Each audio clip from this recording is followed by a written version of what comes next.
Which tribe does Jesus come from? He comes from Judah. And Judah among the 12 is the political leader. Joseph will be the birthright spiritually, but Judah will still be the political power. You see this in Genesis 49, verses 8 through 12, as Jacob, Israel, is laying his hands upon his sons, and in Ephraim and Manasseh's case, his grandsons' heads, to pronounce upon them one final patriarchal blessing. And here's the blessing for Judah. Think of it in terms of Judah's most famous descendant. Genesis 49, 8 through 12, Judah, thou art he whom thy brethren shall praise. I mean, Judah means praise in Hebrew. And so your brethren will praise you. And that will be even more true of Jesus than any other Judahite you could imagine. Thy father's children shall bow down before thee. Think of every knee bowing and every tongue confessing that Jesus is the Christ. Judah is a lion's whelp.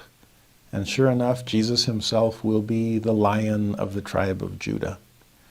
The scepter shall not depart from Judah, nor a lawgiver from between his feet.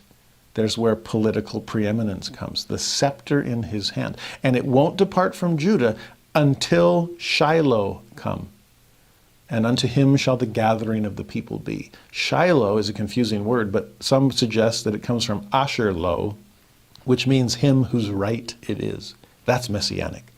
And Jesus is the one who has the right to the throne of his Father. The scepter never departs from his hand.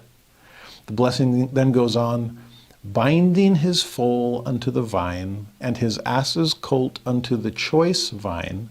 Now that's interesting. Foal and ass's colt. Can you picture triumphal entry? Vine and choice vine. Can you think of Gethsemane, the olive press? Where he washed his garments in wine and his clothes in the blood of grapes. His eyes shall be red with wine and his teeth white with milk. If you didn't know I was quoting Genesis 49, you might assume, is that somewhere in the Gospels about what Jesus did in Gethsemane? Washing his garments in wine? And then the poetic rhyme, his clothes in the blood of grapes? Not the juice of grapes. Let's make this a little more obvious. The blood of grapes.